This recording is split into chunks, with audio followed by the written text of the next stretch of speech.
Welcome back to another episode of HeyBucket Live. I'm your host, Sammy Glantz, and this week we have on one of the greatest minds in the game of softball, president of Firecrackers Softball, Inc., Tony Rico. Thank you so much for coming on and speaking with us today. Sammy, as I told you earlier, it is great to see you again. It's been a long time, and anything that has to do with HeyBucket and John Cookson, I'm more than happy to help. He's a great friend of mine, so I'm just really, really glad that you asked me to be here, and I'm glad to be here. It's so incredible that it's been now 10 years since I've had the opportunity to work with you, which is literally every girl in travel ball's dream is to be able to work with you and be in your facility. You've been doing this for over 30 years now. How did you originally get involved in coaching softball? Yes, well, I really appreciate that you were able to experience what I call my craziness in the ways that I teach this game or the way that I look at it. But it really goes back to a gentleman named Gary Wardine. I was working actually with his daughter. I had a couple of softball students back in the early 90s, 1990 or 91. Just finished playing ball overseas. I was a baseball background guy, didn't really know or honestly care much about softball. And Gary asked me to join and help out a new club that he was starting called the Firecrackers. So I turned him down for, I think, 3 weeks in a row, and he was persistent. He had the right type of approach, so I agreed to watch a doubleheader on the fourth week, I believe, and let's just say 30 years later, here I am. I absolutely fell in love with it, that I think everyone or anyone in softball understands, and anyone outside of softball would never understand. So it's been seems like yesterday, to be honest with you. For those that don't know you or haven't been around you, which is pretty insane. That means you probably have never been to a travel ball softball game, but what is the Firecrackers organization based off of? What are some of the pillars that you preach as a coach? Sure. Number one is culture. The glamorous part of the game, Sammy, as you know, is winning championships and, having certain types of players that go on to achieve a certain success. So that creates the notoriety, right? And I understand that. But the active word inside the Firecrackers is culture. Create an environment that people want to be part of, create an environment that treats people right. And our number one core principle is the golden rule, believe it or not, and that is treat people like you want to be treated. Sounds so corny, but I can say honestly, in 30 years, it's what I've always worked for. I've never compromised that. I was raised by a set of parents that we believed in treating people right and creating an environment that people want to be part of. And I'm really, really lucky to still be involved in such a culture. What is your coaching style? I mean, I know because I've taken lessons from you, but I feel like many people in this industry believe that you were the pioneer of taking that breath and incorporating that in your teams and your coaching style. How did you first begin to do that, and how do you continue to teach your players that? Well, I was very fortunate. I played for a coach in college that inspired me to change. He inspired me to want to become a professional-minded player. He inspired me to want to correct the natural competitiveness and mode that I was in, because I don't believe that you can just tell people what they need to do. I believe that when you inspire them, you have a much longer lasting effect. And so that was really important to me, that I brought that over. And once I started to work with a lot of young ladies, I started to realize that their experience wasn't confidence-based. It wasn't exciting. It was exciting when you were off the field, but too much stress, too much I did bad. Every batter knows what they're doing wrong. And I just came from a day and age where we didn't have batting instructors. But I've said often that if I would have had a batting instructor that was telling me everything I was doing wrong, I would have told my dad to fire him. So I've always wanted to create a certain experience that, I think if you remember in the warehouse, there was always music going. There was always a certain temperament. And I think I didn't invent the mental game or slowing it down, but we started to look at what's happening at the highest level of the game, whether it's baseball or anything else. And it's what happens in between the action. So the basketball player before he or she shoots the free throw, or what are the professional ball players doing in between pitches? Behavior is not glamorous, but it is extremely empowering, and it can help get you to those moments that you're successful on the field that everybody's looking to see happen. So it makes the glamorous moments happen. You've seen Sis Bates and Lauren Chamberlain and all of these incredible softball players. What is that like for you to see your alumni and your former players implementing your teachings at the highest level? Well, what gets my heart is seeing the influence that they have on all the young women and all the players that want to emulate them, right? and that I do believe that we try to prepare our players to be able to communicate, create their own persona, their own brand. And so for me, the big win to know that they can affect people, possibly help somebody be a little happier with themselves, and really understand the relatable story part of it, because Sis and Lauren will both tell you that that is not an easy road. You know, when we're out there in the trenches and we're out there during crisis time, as we call it, and even preparing for it, you've got to create discomfort, right? And it's not discomfort without a foundation, but you have to be able to help your players adapt to the crisis, because that happens on the ball field in all competitive sports. So the process can actually be very painful, because you don't acquire that standard just by thinking about it or understanding it. You have to have a training ground that submerges you in it, and you have to become extremely uncomfortable. And I believe that Sis and Lauren will both tell you that they reached their lowest moments of their career while playing on my team. But I believe that that was very important part of their development, so that they can go on to that beautiful stage that they've been on and be able to manage that and never once compromise their dignity. And I'm proud of both of them for, as a lot of our alumni on all different parts of different stages, that their dignity has remained intact. And that's what I'm looking for most from our young ladies. What do you guys believe with the Firecrackers organization that you guys do so differently than these other organizations? You now have teams all over the country that you have implemented this firecracker culture. What makes you guys different than these other organizations? So as far as the organization goes, it's not like I've mentioned to people, it's not a shuttle bus organization. It's not, hey, Rico's going to drive by and ask you what colleges your kids want to go to and put you on the good fields. You know, there's something works for every organization. For us, I want to teach people how to invest in themselves and create their own success. Nothing is more rewarding for me than watching someone that may not have things in order at the beginning, but over time, they learn to manage their people, create the culture, and in the end, create something that people want to be part of in their region. The winning standard that we had with our particular team was not the standard for all teams, meaning they don't have to win and be on top of the food chain for them to be a firecracker team in good standing. They just simply have to be working hard on trying to create the right environment and learn as we go.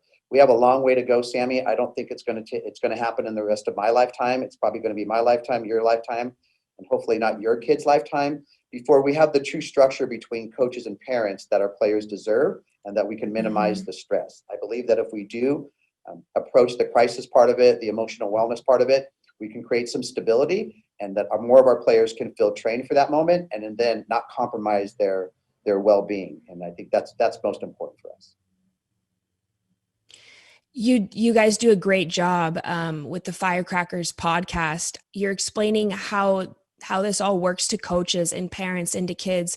What tips would you give these kids about the recruiting process and how to stay calm within it all? Well, I'm going to start with that the stress that's created around them, again, is very understandable, but it's created by parents and coaches.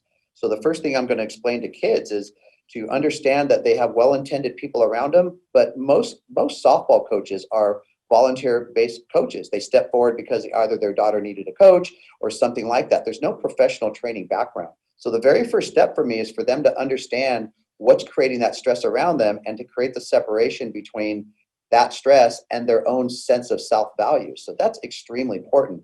And then I'm a guy that uses analogies all the time, because I believe that to just picture yourself as a softball player and think about what you're doing wrong all the time, that's not going to lead to you being a desirable product. So I'm going to kick it over to, how are you when you dance? How are you when you're promoting your Instagram? How do you take pictures there? Because so often you see a recruiting picture in softball and it looks like they're at the DMV, or it looks like they're on a football team with their hands behind their back. And I say, would you take pictures like this in your Instagram? And the girls all say, no, no, no. I mean, Sammy, you look beautiful right now, right? And I want our girls not only to feel good about how they're presenting themselves, but create that brand, and then really go out there and get to the point to where they are expressing themselves. We always tell our players, and I believe this wholeheartedly, that the most beautiful thing in the world is happiness. So if you take yourself over to an entertainer perspective, and that is that persona, whether it's like a dancer or a cheerleader or just any type of entertainer, you're there to create an effect upon people. And if you think about it, too often in our sport, we're watching somebody stressed out, and the only time they escape stress is when they get a hit. And as you know, Sammy, that doesn't happen often enough. So you've got to find some ground, and it needs to be what I call a professional training background, so that you're qualified. And the result is the result. That just happened to take place, but it's not a definition of who you are as a ball player. Mm-hmm. What about some advice for coaches that might maybe overcoaching or maybe overdoing it? Like, how do you kind of back off, but still, still coach up your kids, but give them that space to develop and lay off with all the stress that you're building upon them? Yeah, well, I think this is a tough day and age to try to fool people and to try to fool teenagers. And so to think that, we know it all. Again, generally speaking, most men don't lack confidence. Most men, even in their 40s, 50s, and 60s, Mm-hmm. still think that their swing looks good. They've got a pretty basketball shot. In reality, it's not. We're not generally worried by design about disappointing people. But my advice to most coaches is that, humanize yourself and own your mistakes, because when you become not any less of a leader, you need to be a strong leader. But when you can show your vulnerabilities and you can admit that you made a wrong call, you can admit afterwards that you shouldn't have said something, you can admit that you shouldn't have behaved a certain way, then you start to gain a respect from your players, because we are all learning. And then realize that we're playing something that we love, and we love it a lot, but we have to separate. So you have to look at, one thing I've mentioned before is I wish we had a belt system or something, so that when you're a black belt, Sammy, then that's it. You're a black belt. And it doesn't mean you don't make mistakes, doesn't mean you don't lose competition, but you have an amount of experience that allows you to stay sure of your feet and again, maintain that dignity. So I think that the well-intended coaching style that you see most often, but it's perpetual diagnostics, right? We're constantly telling people what they're doing wrong. And as I point out to coaches and parents all the time, if they're listening to me in seminars, I said, if I'm sitting here tearing apart your posture as you're sitting watching me, they become instantly self-conscious of their posture, right? And I say, I just mentioned that one time. And so just imagine what your daughter feels like every time she's hearing about her hitting. So relatable stories, I think, are important. Analogies that people can kind of slip in and go, okay, that makes sense. And then we just work little by little to try to be that. Just be a little better each day. I want to take it back to one of the pillars of your organization, but play with honor. What does that mean? I see that branded all over all of your Firecrackers gear and in your facility. Can you kind of deep dive into what that means? Yeah, so I believe I'm an empath. So I feel people, I feel things. And so for most of my career, I feel hurt in softball. I feel anger. I feel unhappiness from the people in our culture. And so what can we draw from, right? Play with honor is basically remember where you came from. Be thankful. Understand that you're not out there representing just yourself. And if you can be thankful and remember the sacrifices that your grandparents went through for you, whether it's a soldier, veterans, anything, that there are people that have sacrificed for us to be here. And to only think and be consumed about our own circumstances is subconsciously extremely selfish. So play with honor is a reminder to just remember where you come from. I will get emails from people and say, you had a coach kicked out of a game, or, and he yelled at the other, where is your play with honor? And I always thank somebody for, giving me the heads up on some behavior that was out there. But I remind them that, look, this is a reminder. It's not this perfect standard that we are not human, and that we are now, because we've got this tagline that you're going to see every coach be perfect. I mean, that's a lot of pressure on anybody to ask them not to be human. We try the best we can. So remember where you came from. And we have a website, playwithhonor.net, that we've created what is called a wall of honor. I kind of patterned that after the Vietnam Wall, where you have to go somewhere, or like the 9/11 where the Trade Center was. And you can go and find your name, right? Well, the Play with Honor wall of honor is that anybody can put a picture of their grandparent, their teacher, their neighbor, their coach, and just put them up on that wall and write a little 4 or 5 sentences about why they're on there and what they mean to you, because I believe in acknowledging people, right? And I just think it's great if someday you can show your grandparent or your uncle and say, look, let me show you something. There's a picture of them on the wall of honor saying, I didn't forget you. I remember you taking me to practice. I remember you making me lunch. I remember you buying my first glove. I remember you fighting in the war for us, or raising 7 of your brothers and sisters and not finishing high school. Whatever that is, everybody's got a story. So that's really what Play with Honor is about. And I'm really, really proud that our teams have held on to that, and that I think they wear it with honor.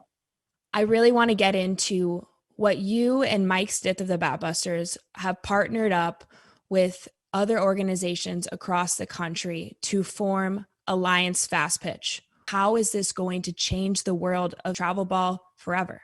Yes, so I would tell you, 30 years into this, I didn't think that I was going to put on another 10-year project at least on my plate, but we had an opportunity to step into space, and we've said it a few times, to try in our perception of just create more balance to the personal experience for most teams and organizations. Mike and I go back probably 5 or 6 years ago. Our programs both expanded. And Mike reached out to me, and I'm going to guess it was around 2014, maybe something like that. And he just reached out to me and asked me if I wanted to go to lunch. And I said, sure, what do you want to talk about? He says, and at that point, I think our two organizations were maybe two of the only organizations that expanded. So he said, I've got no one to talk to about the stuff that we deal with, that we're dealing with multiple teams and all the problems that come with it. So we met for lunch. And Sammy, we met on common ground. We just started talking about, we had some relatable stories. I mean, Mike and I originally, like a lot of coaches, started battling across the field. And I will tell you, to this day, he's still the toughest coach for us to beat. I mean, he's one of the greatest coaches ever. And so we started to find this common ground that we were both trying to do the same thing. So go over the last 4 or 5 years, everybody has conversations on what's wrong with things, right? What could be better about softball? Mm-hmm. The Alliance was not an actual concept until COVID hit. So once COVID hit, and being respectful to all of the things that are happening right now, and all of the families and people, everyone I think is experiencing knowing someone that's passed away, or the severity of this. And we don't downplay that at all. But we also wanted to take advantage of the opportunity to collaborate with other people in the industry. We could have kept it really small and just started something really small and let it blow up, but we wanted to include people. So we started reaching out to a lot of other people that we know in the industry that we've had good relationships with, and very, very successful, respected people. And now we have a nationwide movement. And I do have to say that I am so proud that the national director of Alliance Fastpitch is Jamie Lowprice. And she's not there because she's a woman. She happens to be a woman that is the most qualified person to lead this table of lions. I mean, we've got some pretty dynamic people at the table. And I can tell you that this is so far, outside of working for the Firecrackers and serving our people, it's been the most rewarding experience of my life. And it doesn't mean that we promise to change the world. I guess we like our odds because we've had a good pattern of success historically, but we are excited about being able to include people and empower them. And I think most of all, give people a voice. I think that people need to feel appreciated. They need to feel like they're involved in things. And so we've got a lot of work to do, but really excited and super, super happy with the different types of people and colleagues that we're collaborating with so far. So one of the pillars of the Alliance Fastpitch is to drive up player value and experience. How will you guys do that?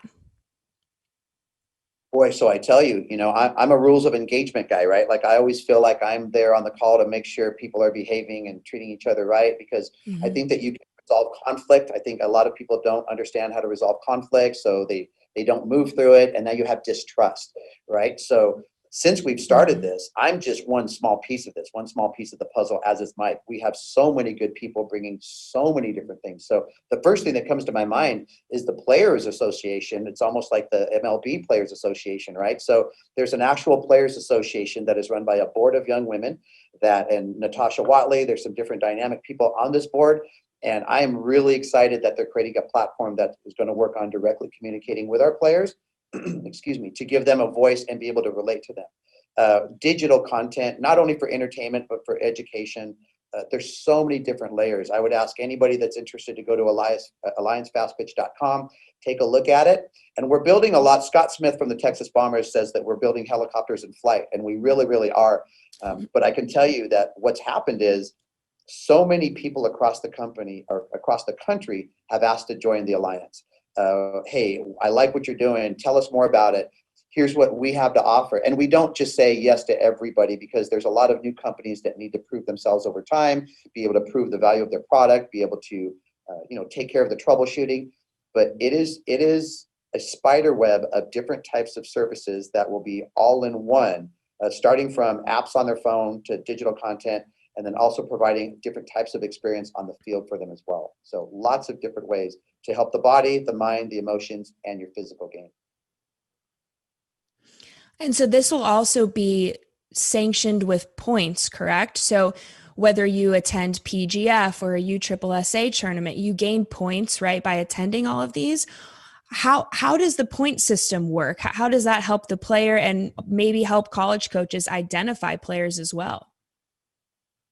Yeah, so that's a great question. So the vice president of our organization, Firecrackers, is Sean Bashir, and Sean is what I call our sportsbook minded coach. You know, he watches sports and understands rankings and what teams need to be there. So when we started talking about being competitive, right, competing again, which I'll be honest with you, even our particular team, this isn't the strongest era that we've had to just go out and compete in a qualifier, but it's not about that. It's not protecting our place in the food chain. It's about engaging in competition. So the point system was really designed to help recreate or model what happens, what you see in the NCAA or anytime you see rankings. And so how can we create something so that everything makes sense? You know, so often some of the dynamics that we've dealt with in our history, you know, it all plays out with the types of structures that we've had entering a championship play. But in the end, does it model something that we've seen at the highest level of the professional and collegiate game? And it really, really hasn't. So the point system, it can be difficult for me to explain, but I can just tell you that what it does is it rewards you for your strength of schedule. It rewards you for wins, ties, losses. And I can tell you that USSSA, USA, Triple Crown, those companies have all fully supported. So whenever you have Alliance member teams playing each other in those particular events owned by those companies, that points are relevant, stats, player of the month. We've got a lot of things going, but there's got to be some relevance. Not all companies are supporting it, but that's okay. It's free enterprise America. There's competition also involved. I do believe that even the competition, whoever and wherever they are, everybody's made an effort to get better. And I don't want to say I'm full of myself thinking we have something to do with it, but I think we have a small something to do with it. So I'm proud that people are just working hard to deliver for families and coaches. So what would be the biggest difference between PGF or one of those national championships and then your first national championship with Alliance Fastpitch, which will be held in July? Yes, that's going to be in Oklahoma City. So, you know, again, not to specifically compare, but I would say historically, we just wanted to create something that allows an equal playing field, that everyone has to compete to get there. So, you know, historically going back to different companies, not just one or the other, but the burst situation, you know, I get this. There are so many organizations that are trying to position themselves, right? But one of the things that I felt like I needed to stand up for, because I've watched this even inside my own organization, is that teams and good people are losing players to teams that either have a berth or that they have a spot in a particular prestigious tournament, maybe in the summer or this or that. And it's not faulting those companies. Everyone has the right and the freedom to run their tournaments the way they want. But I just saw certain clubs being victimized. So we may be erring on the other side, where this inclusive part of it is giving teams from different types of regions that historically never would have been able to compete in a national championship. And that diversity is very, very important to us. So diversity, everybody starts from zero. You have to earn your way there. And then hopefully the seedings and the rankings replicate and kind of model what you see in the NCAA and in the pros as well. So everything historically has led to this point. So all of these companies that have their structure, you know, that it's worked for them. We're not here to knock that. We're just here to try to take it a different direction. And like I said earlier, create a little more balance to the typical experience. Yeah, I think that's the coolest part about what you guys are doing is you're giving equal opportunity to everyone and a stage for them to be seen, which is what you need to be seen by the college coaches at the end of the day, especially during times now, which we're in with COVID. How can girls make themselves more recruitable? What can they do right now to make sure that they're going in the right direction to be seen by these college coaches? Two things. You could be on the right stage, but are you attractive? And I don't mean just physically attractive, right? We all at some point know that there are people that we just love to be around, and they're happy people. They have a certain energy, they have a certain persona, they have a presence, and they have a certain dignity that makes us want to be around them. So step number one for all players is you've got to create your own value from your personal side, and then allow all of the softball skills that you've acquired over the years. And most of them don't realize that experience, right? So like I mentioned, when you're still 17 years old and you're hearing things that you're doing wrong, it's hard to have a strong sense of your beauty and yourself. So number one is make sure that you're worth it. We can get you an audition for American Idol, but if you can't sing, it's not going to last very long. So you want to give yourself that edge. And I promise players that happiness and energy goes a long way. And next, make sure that our players are managing their social media, right? Because right now, the fact that we have freedom of speech, there's no better way to divide families, friends, and softball organizations than to start posting your personal views on whatever it is, whether it's this or that or politics or whatever, right? And so we explain to our players that social media is their business platform. So if they do want to express themselves in a personal level, create another account and keep it amongst your friends. But everything is out there in public. And right now, college coaches are looking at all types of social media. And then the last thing, Sammy, is that with the point system and the recognition within the Alliance, that we wanted to make it so that you don't have to join in a bigger organization. You know, I understand the distrust in softball. The distrust is there because there's never been trust from the higher ups. So we want to step forward and we want to change that. I absolutely, if I didn't know Tony Rico, I would think this is another money grab and this is all about him. And I get that. And I expect people to be skeptical for all the right reasons. But then I want people to look inside it and see that, look, if we're extracting players and bringing them to our team, then really this is a bad move. And we're going to get exposed and it's only going to last about a year. Actually, the opposite is true. We want players and teams in obscure regions. If they choose to be an Alliance member, we want them to be able to be recognized through this point system, through the statistics, through the national recognition, and be able to put a spotlight on their players so that when another organization comes in and says, you need to play for us because we're going to get you that scholarship, we want to empower those smaller organizations to realize, no, our number 4 hitter is right there next to Mike Stiss' number 4 hitter. She's number 6 and his player is number 7. And so we have the platform and our players are getting there. And boy, Sammy, once that happens, we've really done what we wanted to do. And that is include people. And I've said before, help them up the mountain of success. Let's go down, let's grab some hands and let's pull people in our direction. And in the end, that will prove itself. You know, it's not a sales pitch, but that really is our purpose. That's so exciting to see the softball world uniting together and finally working together. Because that was always my favorite part was, you know, getting to work with you and getting to work with Mike and meeting such incredible people in our game. And obviously all my best friends are my teammates that I grew up playing with. So forever thankful for softball for giving us all of that. But you've had such an incredible impact on so many young women. What's your favorite part about coaching? Wow, that's a great question. I've always told myself I want to make a living in sports or music, and I want every day to feel like those backyard parties that my family had, and that I just want to really enjoy what I do. I feel like so often, achieving is very important, right? And we're always proud of our kids, and you see the stickers on the back of the cars when somebody's 8 years old and they're an all-American student at their elementary school. And then we go to your age, Sammy, where now we're providing, right? So she's got her master's degree, she's got her bachelor's degree, and she's working as an accountant. But my personal experience is that there aren't enough people that love their job day to day. There aren't enough people that love Monday through Friday. So we talk about purpose. We talk about that piece in between, because really, I was resolved to doing this for a living and just being able to pay my bills month to month. If I could pay my bills month to month and not be in debt and not go backwards and go bankrupt for anything, then I'm living the richest life possible. So that's something for me that we always want to implement with our players and our kids, to understand that find something that you love to do and find a way to get paid for it. And to me, like I said, weeks go by. I'm in this new facility now, I think 12 or 13 hours a day, and it feels like 2 or 3. So if we can create a life experience for people and have them realize and then take responsibility to pass that on, boy, then we've done something that I think we're really, really proud of. But like I said, it takes a lot of work. It starts with yourself, just wanting to be better every day.